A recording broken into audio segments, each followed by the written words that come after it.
¿qué tal, amigas, amigos, televidentes en Extra Plus? Un gusto saludarles, darles la bienvenida a esta edición Sumando Vigores. Hablamos acerca de temas laborales en esta edición. Está con nosotros Amaro Pereira, él es especialista en estos temas laborales. Incluso vos lo que tenés es una consultora para temas laborales, ¿verdad? Para consultoría. Pues por ahí está la información también de Amaro por si hay que ampliar consultas, ¿no? Vamos a hablar un poco acerca de la seguridad laboral. Correcto. Eso es decir, es un tema bastante amplio, porque te decía yo, a mí me parece que, bueno, esto es un conjunto de acciones, de medidas, de disposiciones destinadas a garantizar las mejores condiciones posibles para el trabajo y para el trabajador. Correcto. Sí. ¿Cómo lo definiría? Ok, del ámbito jurídico, nuestra norma, existen normativas jurídicas con ETSA que regula el ámbito de la seguridad laboral. También se vincula bastante con el ámbito de la estabilidad laboral porque existen varios criterios jurídicos de manera implícita. En nuestra normativa, si lo vemos en el ámbito laboral de la seguridad, está la Ley 618, que es la normativa que regula, donde obliga al empleador a establecer todas aquellas condiciones intrínsecas relacionadas al entorno laboral, donde intenta minimizar cualquier tipo de riesgo y que esto no perjudique al trabajador o le genere un daño físico, o como establece la normativa, el término de deterioro de la salud, va en dependencia de las condiciones intrínsecas del trabajo o el entorno laboral. ¿Por qué digo entorno laboral? Porque también va vinculado con factores intrínsecos dentro de una empresa, mal clima laboral, no tener autonomía en su puesto de trabajo, la falta de liderazgo, la falta de comunicación asertiva, falta de supervisión, falta de procedimiento, ritmo de trabajo, jornada, o se vincula también con percepciones individuales, que es normativa internacional, que en Nicaragua no lo regula, son conocidos como estresores extralaborales e intralaborales. Pero lo interesante del ámbito de seguridad laboral, vinculándolo con la parte laboral, lo podemos ver desde el ámbito del término de la estabilidad laboral con las condiciones de trabajo. ¿A qué me refiero? La normativa de Nicaragua no hay un concepto, pero sí hay artículos conexos que me permiten establecer las garantías mínimas que debe tener un trabajador. Si nos vamos a un concepto general de estabilidad laboral, son las condiciones mínimas a las que tiene derecho todo trabajador, siempre y cuando no cometa una falta establecida en un reglamento interno, una política, o realices acciones conductuales que violenten alguna política.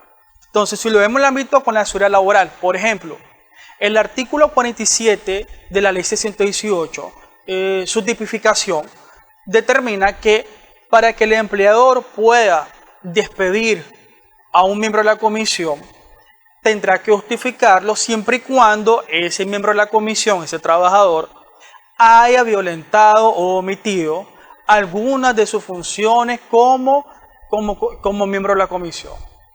Siempre y cuando se tendría que evidenciar.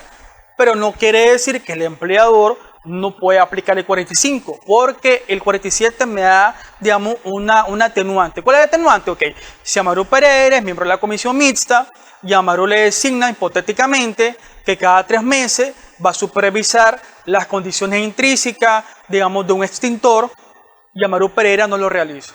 Yo estoy cometiendo una omisión, una falta. Yo tengo mi estabilidad laboral desde el ámbito relativo. ¿A qué me refiero? Existen dos tipos de estabilidad, para luego requerir el artículo 47. La absoluta y la relativa. En la estabilidad laboral absoluta va relacionado a un principio de perdurabilidad. Es decir, que se intenta la permanencia del trabajo hasta que el trabajador se jubile. Y existen sus propias clasificaciones, como la estabilidad, digamos, flexible, por ejemplo. ¿A qué se refiere la flexible? De que le permite al empleador despedir sin causa justa, pero siempre con autorización de los órganos competentes. En este caso, si lo asociamos a la norma nicaragüense, tendría que el empleador evidenciar alguna falta cometida por parte del trabajador para solicitar un despido con causa justa. Vamos a aplicar el procedimiento palo ante la instancia pertinente, que en este caso es el MITRAP. Pero también está la estabilidad forzada, de que hay requisitos o garantías a los trabajadores si se encuentran en ciertas situaciones jurídicas. Por ejemplo, un sindicalista, una mujer en estado de embarazo por su estado biológico, hay un fuero de maternidad en ese caso, alguien que pida permiso con goce de salario, hay una garantía también desde ese ámbito, alguien como estaba mencionando, miembro de la comisión mixta, existe un fuero pero con ciertos requerimientos para que al momento de ser despedido evalúe el empleador si requiere aplicar el 45 o en esa situación necesita solicitar permiso del MITRAP. Entonces ya dando una pequeña explicación de la estadía laboral absoluta para luego explicar la relativa, entonces recalco en lo mismo. Soy miembro de la comisión, a mí me designan como una de las funciones supervisar cada 3 meses los extintores. Previene Amaru no lo realiza. Ahora, esa es una función como miembro de la comisión, no es una función que te toque por ser trabajador de esa empresa. Así es, pero en el detalle, que el artículo 56 de la función de la comisión mixta, el literal I, si no me recuerdo, determina lo siguiente, dice lo siguiente, que el trabajador va a realizar, como funciona la comisión mixta, todo lo que le designa el empleador de acuerdo a su competencia. Entonces, jurídicamente, si el empleador está pensando en implementar un sistema de gestión, mejorar las condiciones de trabajo, desde el ámbito intrínseco, desde el ámbito organizativo, entonces, obligación mía como trabajador participar, colaborar. Entonces, automáticamente, de manera explícita, porque está regulado, se vuelve una función indirecta. Es decir, que un miembro de la comisión no va a decir, a mí me contrataste como bodeguero, como mensajero. Sí, una cosa es lo que yo te designe y en ese momento te encomiende realizar las funciones de tu puesto. Del puesto de trabajo. Sí. Y otra cosa es relacionado al ámbito de higiene. Porque si es obligación mía como empleador darte las condiciones, etc., también es una obligación del trabajador cumplir con todo lo que me asigne el empleador, más si es miembro de la comisión.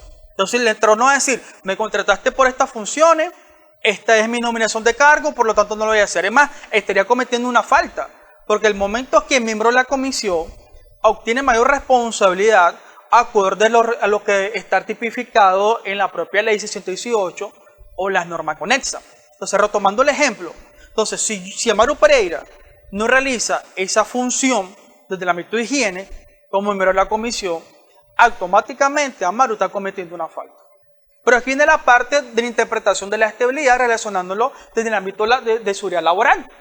Si existe una tipificación, porque si lo vemos en el ámbito de estabilidad relativa, es donde el empleador puede despedir sin justa causa. Muy relacionado al principio de durabilidad, porque la absoluta es perdurabilidad, la otra es durabilidad. Es decir, que el contrato indefinido me da hasta cierto aspecto jurídico una durabilidad de permanencia, algo indefinido.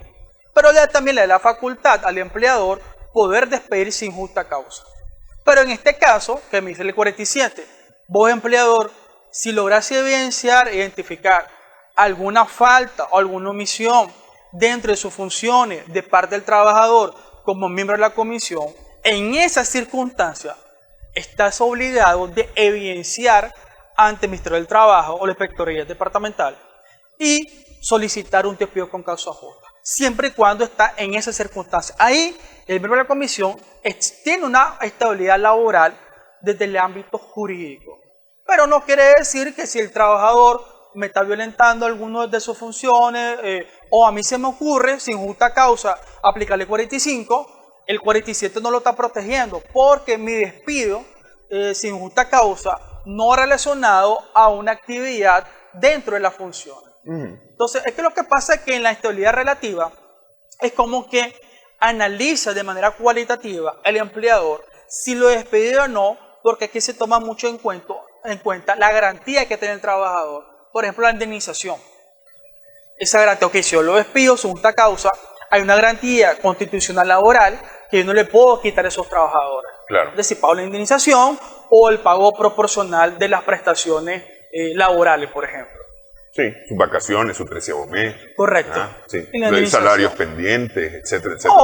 Otros derechos complementarios que hayan nacido en la relación laboral. Ok. Eso es en cuanto a la estabilidad. Correcto. En cuanto a la estabilidad, pero yo decía que es un conjunto de acciones y medidas que sí garantizan la estabilidad, pero también garantizan que el trabajador, no sé, por decir algo, es decir, tenga las herramientas para cumplir con la función para la cual fue trabajada. Es decir, no sé, contrato a alguien que se dedique a contestar correos electrónicos que vienen aquí al canal y no le doy una computadora para que reciba los correos electrónicos, no le doy acceso a internet. Correcto. Entonces, y ahí no me has contestado ningún correo, pues es que no tengo acceso a internet. Ah, no, entonces vaya viaje, pues si no me vas a contestar el correo, vaya. No es así el asunto, pues. Claro, es que va relacionado mucho a la competencia del puesto, que eso ya le corresponde al área de reclutamiento y selección, que hace un análisis de las competencias de los potenciales candidatos. Ya lo resolvemos bastante con el área de recursos humanos, pero igual, las condiciones intrínsecas, quien me da las herramientas, quien me da una inducción, quien me explica los procedimientos para que yo pueda tener la competencia, los conocimientos para elaborar mis tareas o mis funciones, efectivamente es el empleador. No puede el empleador, digamos, determinar que una persona no es competente si no te estoy dando la herramienta, digamos, algo sencillo, un puesto administrativo que requiere, digamos, un equipo, una computadora en óptimas condiciones, pero la computadora no está en óptimas condiciones, ni enciende, y si enciende está en proceso el sistema operativo, dilata una hora. Pero eso, sí, esto es muy interesante lo que está comentando porque se relaciona mucho con la parte de recursos humanos, la percepción, los CEOs, los criterios de reclutamiento. Veamos de la siguiente manera, por ejemplo, como Nicaragua son pocas las empresas certificadas en normas ISO, si yo me voy a la norma internacional, la ISO 30405, que son las directrices de reclutamiento y selección, vamos a medir competencia al momento de buscar el potencial candidato, independientemente de que el reclutador tenga sus ternas, es decir, ver potenciales candidatos, cuál es el idóneo. Pero si lo vemos en el ámbito de estabilidad laboral y condiciones, viene algo interesante. ¿Cómo está establecido a nivel interno de una empresa los procedimientos para valorar dentro de la estabilidad y la competencia del trabajador? Por ejemplo, la norma me establece un criterio, preacogida. La preacogida es la inducción general que debe dar el empleador por parte del reclutador, que conozca, por ejemplo, la misión, la visión, la ética, si hay reglamento interno, pues que conozca el reglamento interno, qué derechos tiene, cuáles son sus obligaciones, igual la obligación del empleador, qué beneficios tiene, en caso que existan políticas de compensación, en caso que ameriten ese puesto, derechos viáticos, etcétera, pues. Esa es la precogida, pero eso se hace antes de la contratación. En Nicaragua, la inducción es inducción, porque está relacionada la inducción específica y la inducción general. Entonces, la preacogida es la inducción general. Eso es lo que en Nicaragua se viene implementando de manera incorrecta. Lo hacen después de la contratación. ¿Por qué se hace antes? Si lo vinculamos con las condiciones y la estabilidad. Se hace antes porque si hay un potencial candidato, ese es como una manera de establecer una marca empleadora y retener el potencial candidato. Para que luego, una vez que está contratada o contratado, viene la inducción específica. Y es la inducción relacionada específicamente, valga la redundancia, al puesto del trabajo. Es decir, que conozca el procedimiento, cuáles son las políticas acá a nivel interno para realizar esa actividad, etc. Pero en Nicaragua, a nivel de implementación, si no vamos a invertir normas ISO como un punto de referencia, lo están haciendo de manera contraria. Pero igual, tengo que darte la competencia. Es decir, imaginemos que un nuevo trabajador no se le indica de las políticas intrínsecas para entrar en un área. Es decir, tal vez ocupar EPP, presumamos una condición intrínseca de no conformidad, que no exista un mapa de riesgo con su señalística que me indica cuáles son mis obligaciones, qué tipo de EPP ingresar, a qué tipo de riesgo estoy expuesto. No está ese mapa. Pero tampoco me dieron una charla de que al momento de ingresar a esa área, yo no tengo que ocupar los EPP. En ningún momento me dieron esa competencia de conocimiento de las políticas o de los procedimientos o de lo que no tengo que hacer. Entonces, si lo vinculamos con las condiciones, con recursos humanos, todo eso es relacionado a la estabilidad laboral. Porque si me hablas de la garantía constitucional o intrínseca laboral que tiene todo trabajador, también va relacionado a las situaciones que vive cada trabajador en dependencia de la relación laboral, de los procedimientos, pero también de la información que brinda el empleador. Porque si le damos la estabilidad con las condiciones de trabajo, yo lo vinculo con la percepción individual como un estresor, mi percepción. Ok, hay una estabilidad laboral, hay una condición, entonces Amaru Pereira va a tener una permanencia laboral en esa empresa porque está satisfecho por la remuneración, está satisfecho por un buen clima laboral, está satisfecho porque le indicaron de que iniciar a elaborar los procedimientos, las políticas, todo está regulado a nivel organizativo, hay participación de partes interesadas, se cumple con la política de comunicación, el resto de colaboradores con los que tal vez yo tenga comunicación colateral, hay trabajo en equipo, hay liderazgo en mi jefe inmediato. Entonces hay una permanencia de parte de Amaru como intrínseca, como un factor personal. Pero también hay que ver desde el ámbito de estabilidad laboral, con las condiciones de trabajo, qué rol está jugando en la empresa. Como marca empleadora, ¿qué estoy haciendo yo para bajar mi índice de rotación y mantener una retención del personal? Eso hay que verlo, es decir, todo está vinculado desde el ámbito organizativo, del ámbito laboral y desde el ámbito de seguridad de trabajo.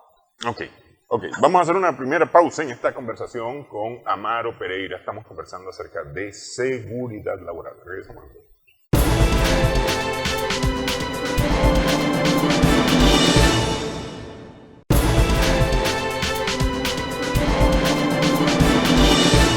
Continuamos en esta edición, estamos sumando vigores en Extra Plus con Amaro Pereira, especialista en temas laborales. Estamos conversando en esta edición acerca de seguridad laboral.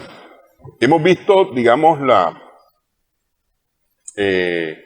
lo que hay en cuanto a legislación, pero no solamente eso hay en legislación en seguridad laboral, porque hemos hablado un poco de la estabilidad principalmente como parte de la seguridad laboral. ¿Qué otros ámbitos están aquí pendientes? Bueno, nuestra normativa lo vincula bastante el tema de vigilancia de la salud, los exámenes médicos preempleo, los exámenes periódicos, el examen de reitero, que es más que todo cuando un trabajador sufre alguna incapacidad o, digamos, la incapacidad a consecuencia de un suceso eventual, que es un accidente de trabajo, y la comisión de invalidez determina que ya se puede reiterar al puesto primitivo o a otro puesto donde no valga la redundancia, no esté expuesto al mismo riesgo que le generó esa consecuencia a la salud. Entonces aquí el empleador se considera que el trabajador todavía no está apto para realizar la actividad, entonces lo apoya y le realiza un examen de reintegro por una clínica ocupacional habilitado por el MINSA para presentar siempre a la comisión de validez para que siga en revisión o análisis de acuerdo al criterio que emite el médico ocupacional. Estamos como contrarrestar la resolución que emita la comisión de validez por medio del médico tratante. Ese reitero que dice Nicaragua, creen que reitero es que cuando te despiden o renuncias o cualquier causal de la terminación laboral, te vuelven a contratar. Y reitero, no. Si te vuelven a contratar y dicen no una relación laboral, tendrían que hacerte ante la contratación el preempleo, que el preempleo más que todo determinar si al momento, si son aptos o no para la contratación, si venía o no con una dolencia, con una patología, relacionándolo al puesto de trabajo. Y el periódico, la norma lo determina, que una vez que inicie la relación laboral, el empleador tiene durante los primeros 90 días hacer los exámenes periódicos para determinar si al momento que está expuesto a los distintos agentes materiales ha obtenido o no alguna consecuencia de salud o una patología desde el ámbito de enfermedad profesional. Claro que los exámenes se hacen de acuerdo a los riesgos que está expuesto, aunque la norma pues establece exámenes de cajón.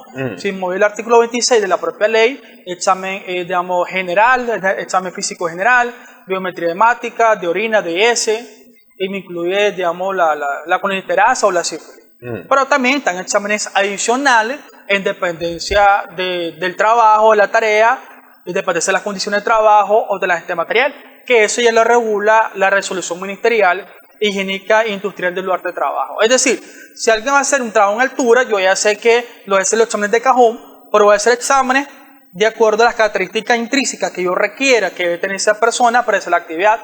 Es decir, no voy a querer a alguien que tenga epilepsia, no voy a tener a alguien que tenga vértigo, no voy a tener a alguien que venga con dolencia de la espalda, alguien que tenga problemas de ceguera o pérdida de autonomía de la vista, lo va a hacer un examen auditivo, por ejemplo. Entonces, a eso se refiere si lo vemos en el ámbito de seguridad. También incluye, pues, por parte del empleador, realizar evaluación inicial de riesgo. Pero en Nicaragua sucede lo siguiente. Igual la constitución de la comisión mixta. Nuestra normativa del ámbito de seguridad, el sistema de gestión inicia con el aspecto organizativo, que es constituir la comisión mixta. ¿Por qué? Es decir, yo le estoy explicando lo jurídico. La práctica es otra cosa, porque a veces las empresas lo realizan por requisito legal. Porque me viene una inspección inicial o una inspección de observación de parte del inspector del MITRAP por el Departamento de Normación y me veo obligado a hacerlo, porque si no lo hago, todas las no conformidades son consideradas una falta y va a haber una resolución de las multas relacionadas a la sanción. Entonces, la comisión mixta es el primer rol. ¿Por qué? Porque jurídicamente, que dice el artículo 18 de las obligaciones del empleador, de la propia ley 618, el numeral 3, perdón, dice lo siguiente, que el empleador designará a todos aquellos que considera pertinente que deben de implementar un sistema de gestión. Pero como en teoría, el reglamento técnico organizativo en la forma y fondo de un documento legal, donde el RT es un documento legal donde existen capítulos ya estructurados en la resolución ministerial, viene siendo como un compromiso legal del empleador de todas aquellas normas conexas que regulan el término de seguridad laboral. La ley 618, el reglamento, el código del trabajo, que hay un capítulo de riesgos profesionales, del artículo 113 al 121, las resoluciones ministeriales, por ejemplo, que no están derogadas. Entonces, es una conducta o cumplimiento del empleador. Pero ese documento, el fondo, comparece los miembros de la comisión, donde en teoría ellos lo realizan. Digo yo en teoría, porque si yo lo hago comparecer, que dan el visto bueno, en teoría ellos lo pueden hacer. Digo yo en teoría. Otra cosa es que el empleador les dé la competencia para que lo elaboren. Entonces, el ámbito de seguridad, el sistema de gestión inicia con la comisión mixta. Eso incluye hacer la evaluación de riesgo. ¿Qué pasa con la evaluación inicial de riesgo? Una de las obligaciones del empleador, una vez que realiza la evaluación inicial de riesgo, está en la obligación de, cuando digo que está en la obligación, pues ya sabemos que en la implementación y la aplicación lo hace el encargado de higiene, en caso que exista, sino la persona que él designa, de explicar a cada trabajador cuáles son los riesgos que están expuestos y cuáles van a ser las medidas correctivas. En la práctica no sucede. Es decir, hacen una evaluación de riesgo, pero no le explican a cada trabajador cuáles son los riesgos que lograron valorar, qué peligro lograron identificar y cuál va a ser su plan de acción o las medidas correctivas a implementar. Entonces, en la práctica el trabajador no conoce los riesgos que está expuesto. Puede ser que tenga conocimiento general, porque puede ser un soldador, por ejemplo, toda su vida ha sido soldador, conoce sus funciones, conoce su tarea, conoce las características intrínsecas de ese trabajo en caliente, pero tal vez no conoce a ciencia cierta los riesgos que está expuesto. Puede tener experiencia a ciertos accidentes que haya sufrido. Por ejemplo, al momento que está soldando, exposición a viruta, tal vez una viruta se insertó en los ojos, ya tiene una experiencia, ya conoce un riesgo. Un golpe eléctrico. Un choque eléctrico, quemadura al momento que está soldando, ya tiene su vivencia, pero no quiere decir que conozca realmente a qué riesgo está expuesto. O no lo valora como tal. O no lo valora como tal. Por eso el empleador está en la obligación, desde el ámbito de seguridad, con la área pertinente, darle una charla prelaboral y explicarle a qué riesgo está expuesto, cuál es el segmento corporal que va a estar expuesto, la importancia, en caso que lo amerite, ocupar EPP, cuál es, digamos, el segmento corporal que ese EPP va a minimizar o atenuar ese riesgo para evitar alguna patología del ámbito de seguridad. Veámosla también el manual propuesto de trabajo, que es otro documento técnico. Es un documento más que todo operativo y procedimental, donde se determina lo que debe hacer el trabajador antes de realizar la actividad, durante la actividad y posterior a la actividad, desde el ámbito de seguridad laboral. Entonces se establece una etapa de proceso conductual de parte del trabajador. Eso incluye también las medidas correctivas, el caso que amerite, que conozca los equipos de protección personal, pero en la práctica pues se elabora, pero es difícil que lo evidencie el empleador que le está dando esa charla a los trabajadores. Y podemos verlo de manera más amplia, las capacitaciones. Igual las capacitaciones tienen que ser acorde a los riesgos. Si un trabajador no hace una actividad de trabajo a altura, es irracional darle una capacitación de trabajo a altura, si no esa no es su actividad. Entonces la capacitación igual se valora a independencia de los riesgos que está expuesto, para que el trabajador conozca, digamos, los riesgos que está expuesto, qué tipo de conocimiento, habilidad debe tener o destreza para esos riesgos. Y si lo vemos en el ámbito de ergonomía, manipulación manual de carga, por ejemplo, que conozca los tipos de agarre, la dimensión de una carga, los tipos de carga, el peso de una carga, qué postura puede ser forzada, el desplazamiento, el ritmo de trabajo de desplazamiento con esa carga, los tipos de cargas posturales, cuánto es simple, compuesta, variable. Pero en la práctica eso no sucede, pues, sea una capacitación. Es más, yo he visto la práctica hasta más estructurado. Porque, por ejemplo, la capacitación, digamos, si me enfoco en un puesto de trabajo que manipulan carga. El término es MMC, manipulación de carga. Solo que la MMC establecen criterios conceptuales, como por ejemplo, levantamiento de carga es un criterio conceptual dentro de la subtarea que realiza el que manipula carga. Vienen otros criterios conceptuales, empuje, arrastre. Viene otro criterio conceptual dentro de la manipulación, cómo va a estivar ese producto. Porque la forma de estivar va a poner desde el ámbito de movimiento biomecánico cierta postura de lo que me establece la norma. Pero en Nicaragua no lo regula. Entonces el ámbito de seguridad en Nicaragua, para mí, hay mucho vacío jurídico y metodológico. Por eso en la práctica hay muchas cosas que se están implementando, pero si no lo implementan en base a una norma, a mi criterio personal, es una implementación subjetiva. Es decir, en Nicaragua, en mi experiencia, no porque también sea abogado, he visto que los prevencionistas, hay prevencionistas que implementan un sistema de gestión, pero no lo hacen en base a una norma, lo hacen en base a su experiencia. Pero el tema de prevención de seguridad laboral, si incluimos toda técnica de prevención, ergonomía, riesgos psicosociales con sus factores psicosociales, agentes de material químico, biológico, algo que no se regula en Nicaragua, los riesgos públicos, los riesgos ambientales únicamente con una empresa tengo un sistema de gestión ambiental. En Nicaragua muchas empresas o los encargados de higiene o los ambientales lo hacen subjetivo. Todo es en base a normas. La norma me da las directrices, los criterios para su respectiva implementación.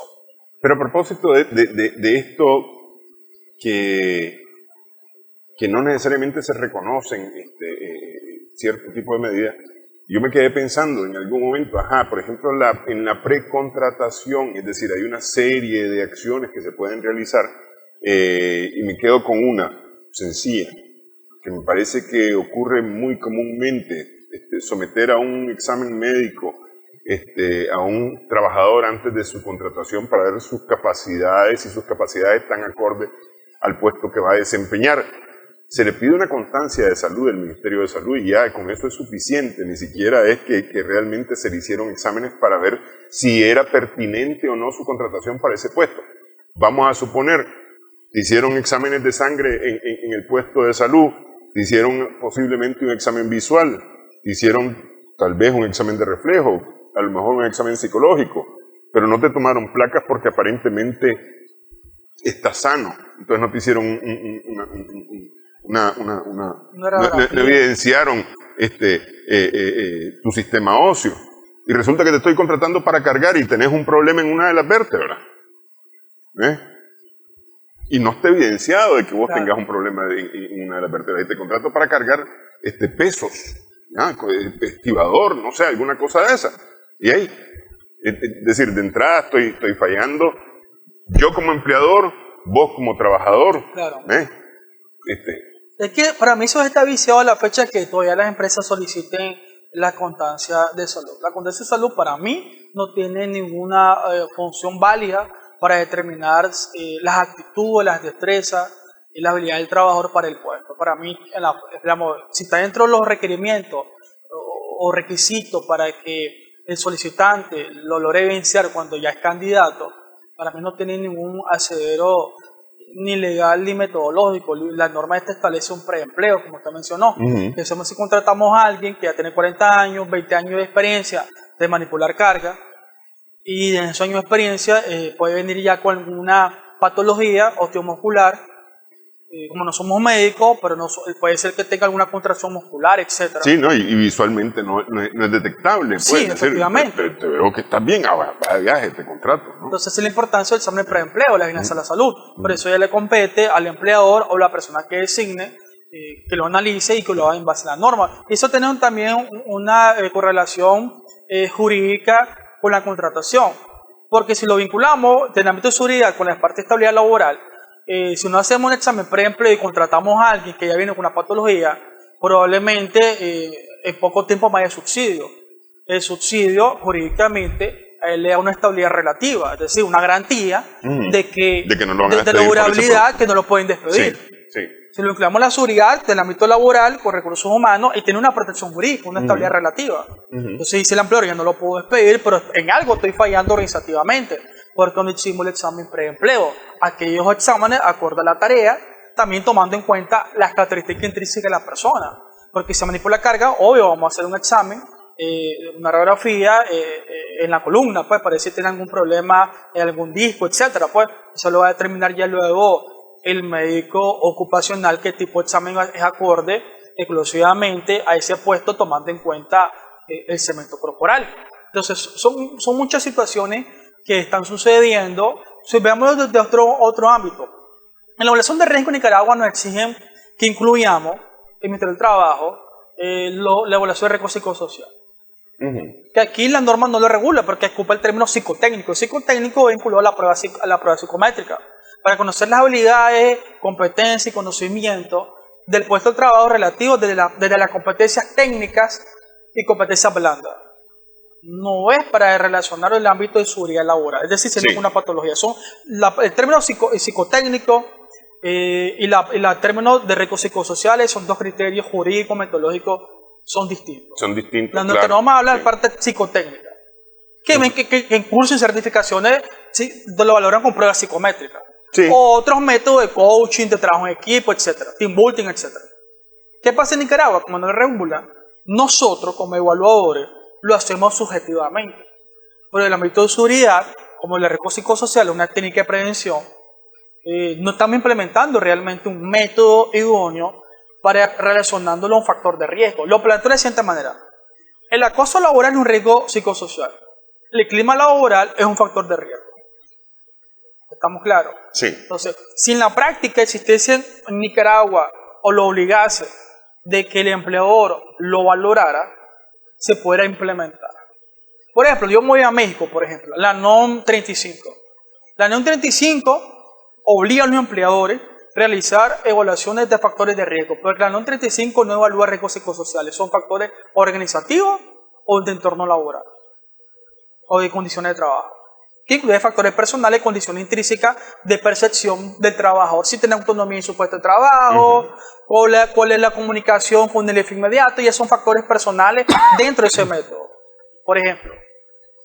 Pero si yo identifico un mal clima laboral, se tendría que determinar un método idóneo para evaluar el clima laboral propiamente dicho. Es un factor de riesgo organizativo. ¿A qué quiero llegar? Que como no existe un método, lo hacemos subjetivo. Yo sospecho, por ejemplo, una empresa que brinda un servicio, tenemos la actividad económica de servicio o comercio. Hay vendedores.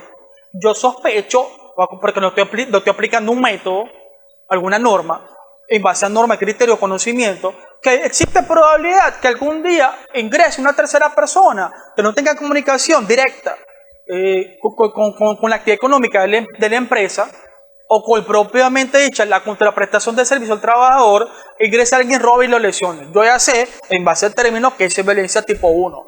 Eso me lo regula una norma española, por ejemplo. Pero lo estoy haciendo subjetivamente. No estoy aplicando un método. A cada método existe una lista de verificación con sus propias dimensiones. Cuando me refiero a dimensiones, me refiero a los factores. Sí. Porque cada factor tiene sus propias subdimensiones.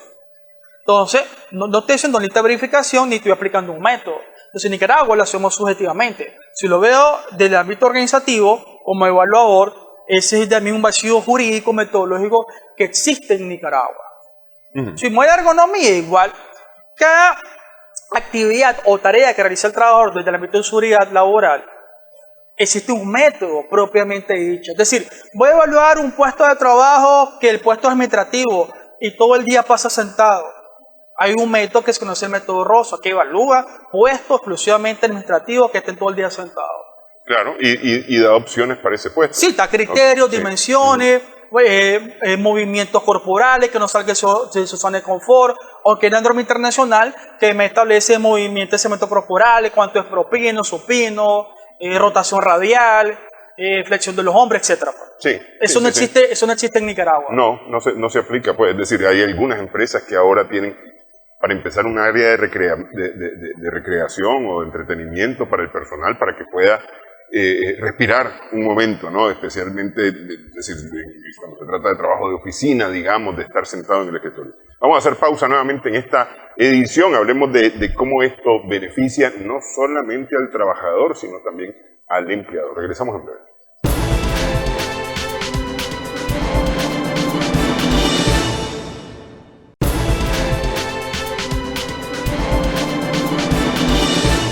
Continuamos en esta edición, estamos sumando vigores en Extra Plus.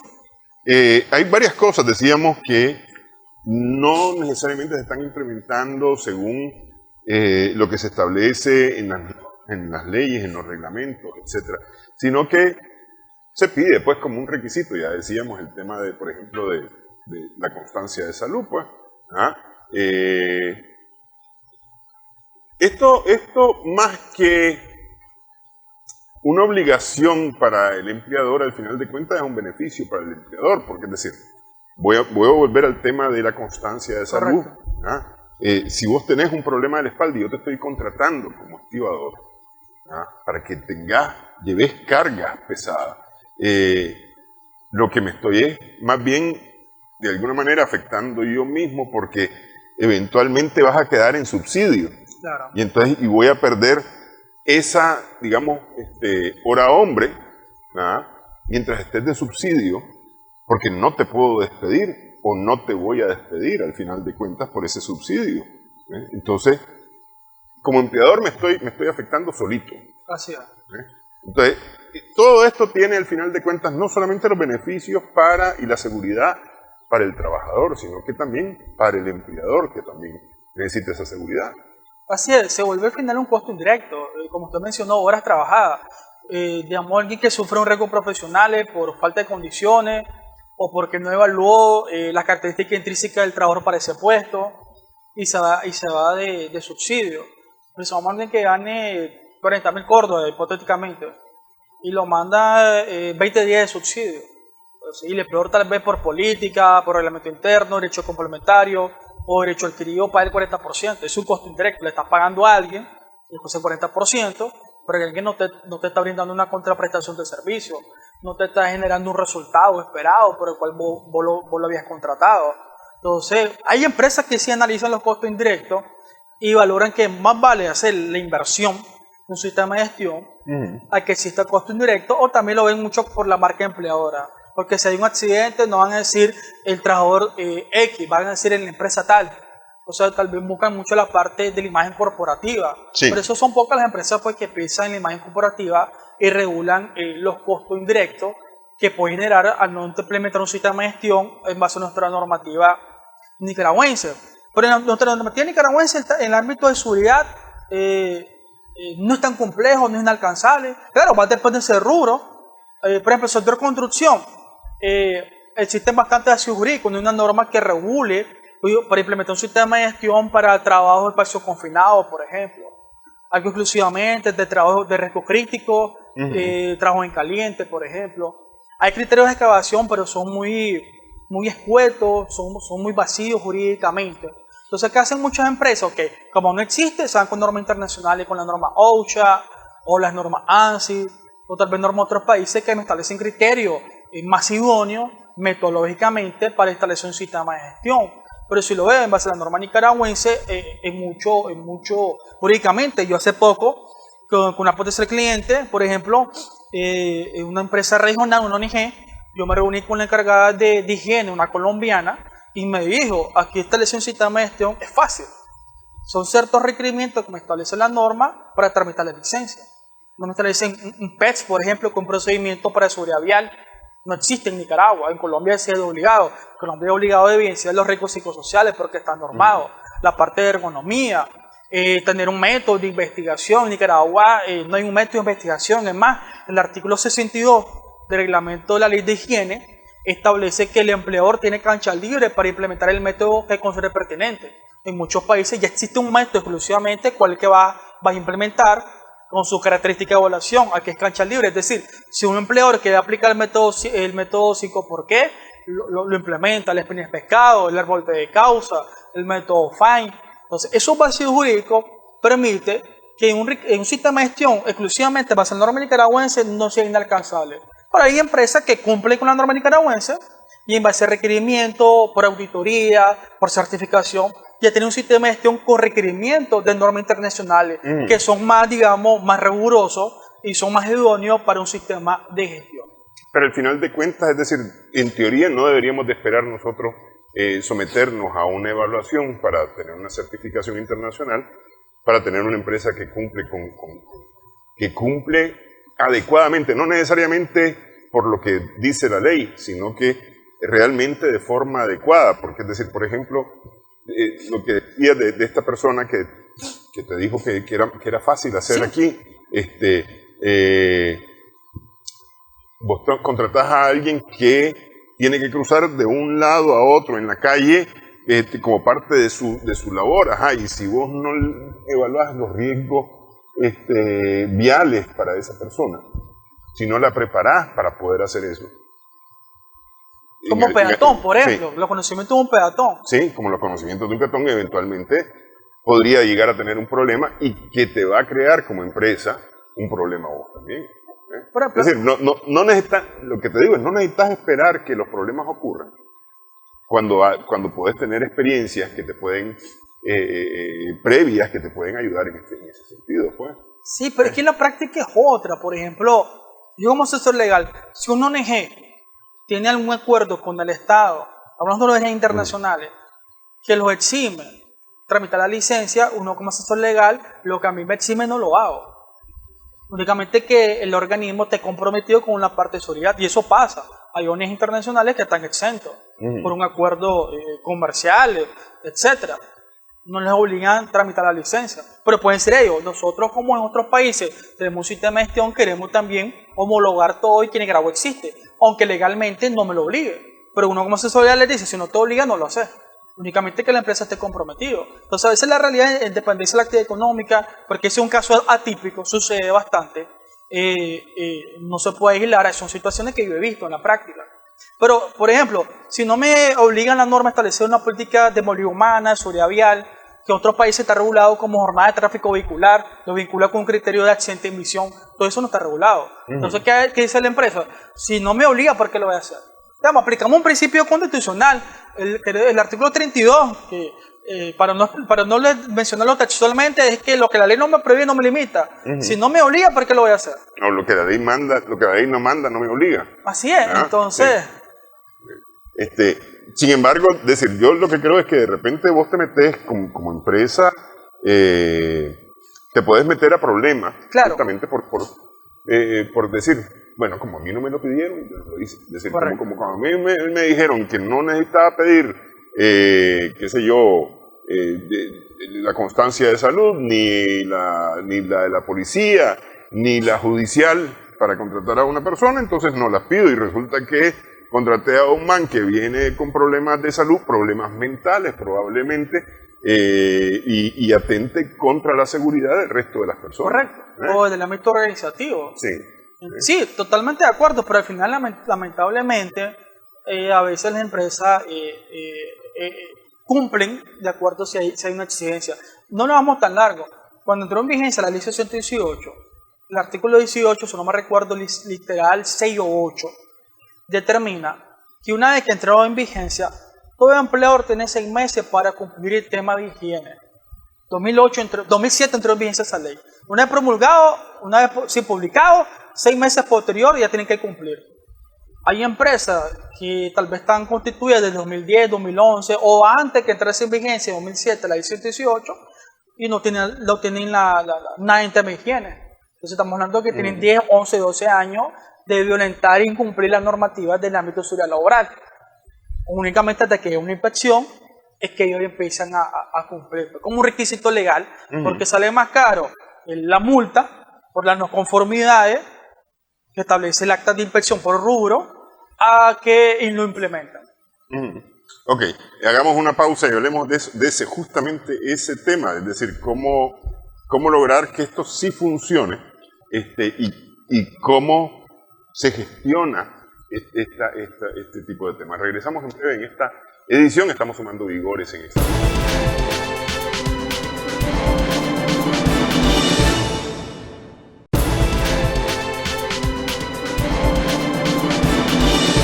Continuamos sumando vigores en Extra Plus. Amaro, una consulta acerca de, porque esto seguramente es bien común, lo que pasa es que yo realmente lo desconozco. Aquí nosotros somos una empresa chiquitita, en donde la dirección casi es el sindicato y pelea por los trabajadores, porque es tan chiquito el asunto. Sin embargo, en empresas más grandes, donde hay organización, ya no solamente de un sindicato, sino que hay sindicatos por especialidades, inclusive y demás. Se conforman las comisiones. ¿Cómo se conforman las comisiones para garantizar la seguridad laboral? La comisión no mixta. Ok. Como lo establece la normativa. La práctica sucede otros 100 pesos, pero no vamos a enfocar en la parte jurídica. Okay. El artículo 40 de la ley 118, en conjunto con la solución ministerial de la comisión mixta, que al final copy-paste es lo mismo, determina que la comisión mixta de Nicaragua es bipartita y paritaria. Bipartita porque participan representantes del empleador y el trabajador. Y paritaria, igual cantidad de participantes. Entonces, Nicaragua es bipartita y paritaria. La normativa establece un rango de acuerdo a la cantidad de trabajadores que existen en planilla. Es decir, asegurados, y no incluimos a los que están tal vez por servicios profesionales, por un contrato mercantil, todos aquellos que estén en planilla. Normalmente los que están por trabajo indeterminado. Entonces establece un rango de 0 a 50 trabajadores, va a establecer una escala. La escala, el rango es de 0 a 50, pero la ponderación cuantitativa para conformarlo me dice 1. No quiere decir que va a comparecer 1, porque la propia ley de resolución ministerial me hace mención que debe existir propietario y suplente que comparecen como de parte del empleador y parte del trabajador. Entonces, el 1 es un punto de referencia. Al final van a comparecer 4, porque tiene que existir un propietario por cada lado y un suplente por cada lado, son 4. De 51 a 100 son 2, y así sucesivamente, hasta el que tiene, si no me recuerdo, de 2001 o 2500 o más, el número de referencia es 10, y que van a comparecer 40. 10 propietarios de suplente de parte del empleador y 10 propietarios y de suplente de parte del trabajador. Una vez que determinamos la cantidad de trabajadores que están en planilla, en base a ese rango, con esa escala cuantitativa, determinamos quiénes van a comparecer. Pero la norma determina que si hay sindicatos, los sindicatos deben hacer un plenario con los trabajadores y ellos mismos escoger quiénes van a ser los propietarios suplentes que van a actuar en representación de los trabajadores. Hacen un quórum y ahí pues la mitad más uno determinan quiénes van como quórum para poder hacer un plenario y determinar quiénes van a actuar.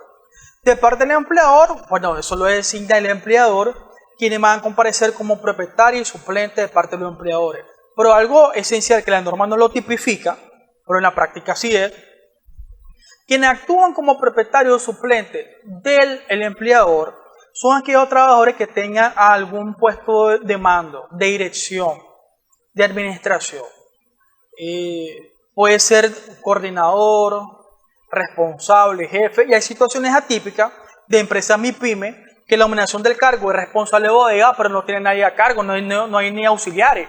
Pero solo basta la nominación del cargo que uno lo puede poner como propietario o suplente del empleador.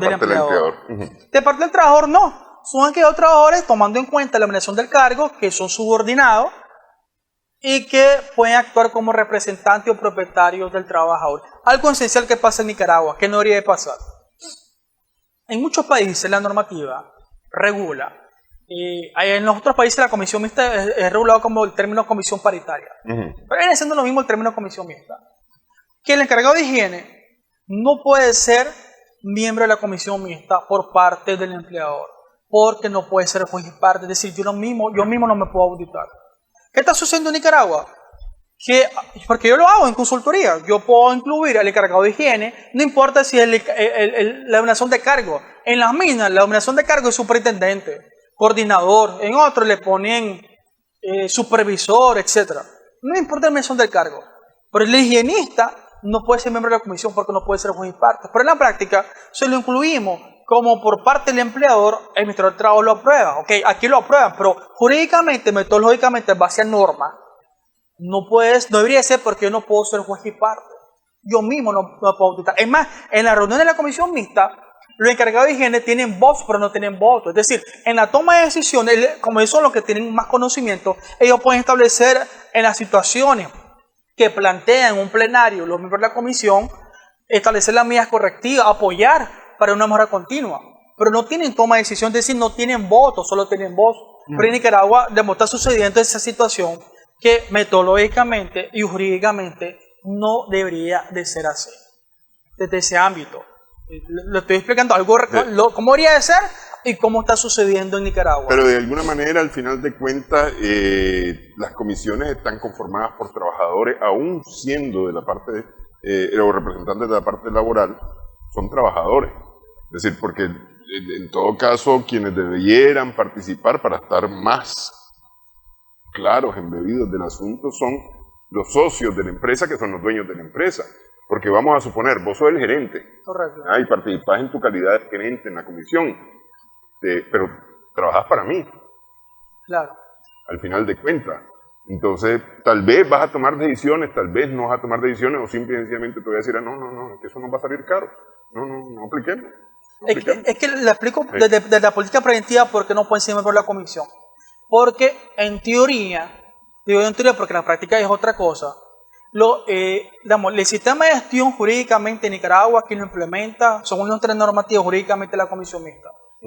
Es más, si yo muevo el artículo, si no me recuerdo, 30 o 31 de la ley 118, dice que la investigación de accidentes lo realiza el empleador con la comisión mixta. Oye, cuando dice empleador decimos que no debería el gerente investigar, se refiere al que designe con la comisión mixta. La comisión mixta en la práctica no investigan. Lo hace el encargado de higiene o el que designa el empleador. Es decir, el sistema de gestión jurídicamente lo implementa la comisión mixta. En ninguna parte de nuestra ley determina cuáles son las funciones del encargado de higiene. No, cuáles son las funciones de la comisión mixta. Entonces, ¿por qué no puede ser juez? ¿Por qué no puede ser menos comisión? Porque no puede ser juez y parte. Al momento de una inspección, ¿qué evaluamos en un sistema de gestión? El rol que juega en la comisión mixta, no el que juega el encargado de higiene. Porque si la comisión mixta a mí me va a evaluar y yo soy miembro de la comisión, yo mismo me estoy preauditando, yo no me puedo auditar. Por eso que jurídicamente en muchos países, México, Colombia y todos los países, no son el cargo de higiene no es miembro de la comisión. No, correcto, pero digo, para el cargo de higiene estoy clarísimo, ¿no? Porque es decir, necesitas, digamos, como una voz menos dependiente para poder realmente hacer la evaluación. Como decir, no ser juez y parte, porque, no, yo lo estoy haciendo muy bien. Claro. Y a lo mejor voy por la porra. Pero yo decía más bien en la comisión mixta, los miembros de la comisión mixta, los propietarios y los suplentes de la comisión mixta, es decir, que al final de cuentas todos son trabajadores. Es decir, claro. No hay realmente un patrón. No, todos son trabajadores. Es que normalmente el gerente o el representante legal comparece al momento que se forma con la nominación del cargo como gerente o representante. Ellos no son miembros de la comisión mixta. El resto son trabajadores independientemente que tengan un puesto estratégico o un puesto táctico, ya sea coordinador o ya sea responsable. Al final son trabajadores de la empresa, pero ya el gerente general o el representante legal no son miembros de la comisión. Comparecen como tal en la constitución de la comisión mixta para que se apruebe en el departamento. Sí, no, y la gestionan ante el Ministerio del Trabajo y demás, pues. Pero bueno, pues las decisiones al final de cuentas las toman aún con la representación laboral, patronal, la toman los trabajadores, pues al final, y son ellos mismos los que terminan aplicando, los trabajadores en lo general, pensando en eso, es decir, el coordinador, el responsable, etcétera, son trabajadores al final de cuentas y terminan beneficiándose todos. Bueno, no sé si había algo más que obviamos aquí. No, el tema es amplio, pues intentó tocar un poco el ámbito de seguridad con su técnica de prevención, más que todo haciendo énfasis cómo se relaciona mucho con la parte de recursos humanos, el término de estabilidad laboral, y hacer énfasis pues que en la práctica hay bastante ácido jurídico, que al final nuestro sistema en Nicaragua no es muy absoluto ni tan completo, pero se cumple con lo que la norma exige. Ok. Bueno, quiero agradecer a Amaro esta platicada sobre este tema. Ya ahorita durante la pausa que hablábamos acerca de posibles temas futuros, así que ya estaremos nuevamente conversando con Amaro. Gracias. Muchísimas gracias. Muy amable por la invitación. Gracias también a nuestras amigas, amigos televidentes por su sintonía en esta edición, Sumando Vigores en Extra Plus.